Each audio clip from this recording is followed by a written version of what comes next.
In this behind the scenes tour, we're going to look at one of the most secret locations in the museum. It's the safe where we keep our treasure.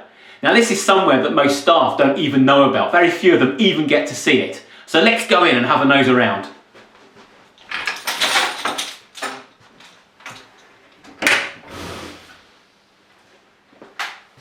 Now, as I said, the safe contains treasure, and many of these things were metal detected objects found in the local area that we've acquired under the Treasure Act.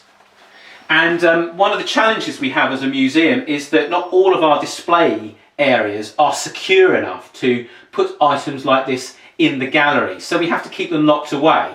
But we are planning to redevelop our galleries with funding from the National Lottery Heritage Fund. Now, the first group of objects that I've pulled out here are from Kingston Deverill, which is near Warminster, and they are a group of silver coins, a small personal hoard. And you can see there, that's one of them, that's a shilling, that coin there, of Edward VI, who was the son of Henry VIII. So this dates back to the 1500s. And the hoard had 5 coins in it. There were others actually of Henry VIII himself. And there was also this lovely little finger ring. You can see there, it's got a little flower actually on the band. So these may have been a small group of coins kept in a bag that was accidentally lost. The finder never recovered them. And of course it then wasn't until the metal detectorists came along just over 10 years ago and discovered them that they were recovered and then added to the museum's collection.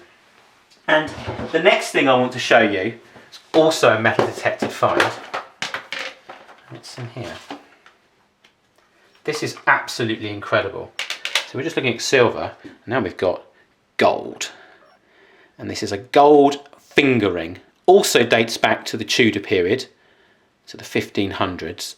And you can see it's got 19 diamonds set into it, actually held in place with pitch. There's one missing, you can see there. That was how it's found. And this was found in the Winterbournes, just outside of Salisbury.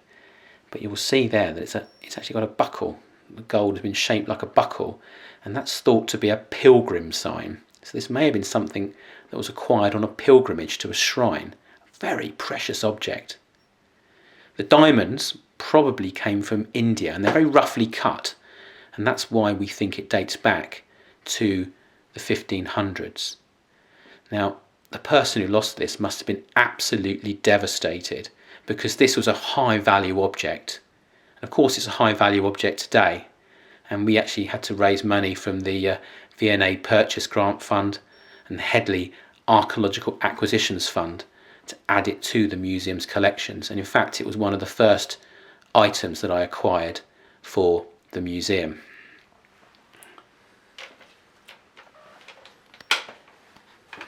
And the final thing I want to show you in here is arguably one of the most precious objects in the museum's collection. It's the Ivy Street chess piece. Now, those people who know the museum well will know that there is one of these on display in the gallery, but it's a replica. This is the real one. It is so precious we keep it locked in our safe. And this was found in the 19th century in one of the old water channels or drainage channels that used to run through the streets of Salisbury. And they were filled in because they were a health hazard. People were dying of cholera, and that was the source of the pollution, if you like, and the cholera that was killing people. So they were filled in, and in the process of doing that and creating modern new sewers, many hundreds of medieval objects were found, just like this.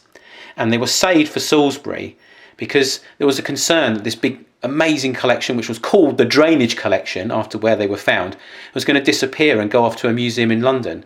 So a fund was put together by a group of local gentlemen to save them for the city, and then that collection became the core collection and the founding collection of Salisbury Museum, which was founded in 1860. Now this object dates back to the 13th century, to the 1200s. It's made of walrus ivory, which almost certainly came from Scandinavia. It's a highly, highly precious object. It's carved, and you can see that it's a king piece from a chess set.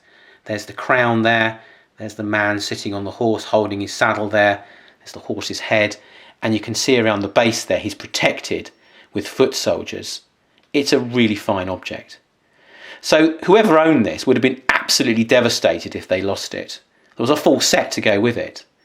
And that does make you start to wonder, how did it end up in one of these water channels running through the streets of Salisbury? I like to imagine that there was a couple of people playing chess in an inn near Ivy Street, and of course, inevitably somebody lost. And there's always a bad loser, and the loser throws the opposing person's piece out of the window after being defeated, and it lands in one of these water channels, never to be recovered. The other thing is about its date. It dates back to the 13th century, to the 1200s. This is the time when Salisbury moved from Old Sarum to New Sarum. This is the time when the cathedral was constructed. Was the person who owned this actually involved with the construction of the city? Perhaps even the construction of the cathedral? Did they witness this monumental occasion take place? I think it's very appropriate that we're looking at an object like this, considering that this year, 2020, is the 800th anniversary of the founding of New Sarum.